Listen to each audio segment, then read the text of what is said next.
আসসালামু আলাইকুম। আমার নাম ইশরাক আহমেদ। আজকে আমাদের আলোচনার বিষয় ভেক্টর। তার আগে আমাদের জানতে হবে রাশি সম্পর্কে। আমাদের দৈনন্দিন জীবনে যা কিছু পরিমাপ করা যায় তাকে রাশি বলে, যেমন ভর, সময়, দৈর্ঘ্য, বল ইত্যাদি।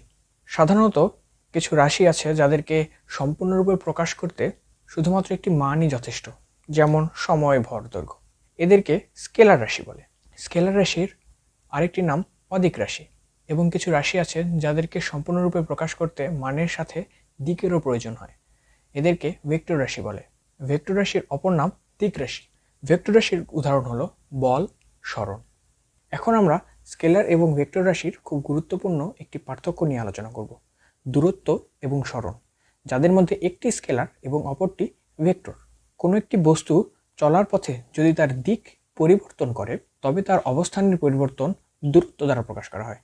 দূরত্ব একটি স্কেলার রাশি এবং কোনো একটি বস্তুর আদি অবস্থান থেকে শেষ অবস্থানের দিকে অঙ্কিত সরলরেখাটি তার সরণ প্রকাশ করবে, যা একটি ভেক্টর রাশি।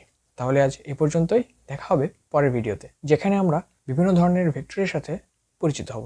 ধন্যবাদ।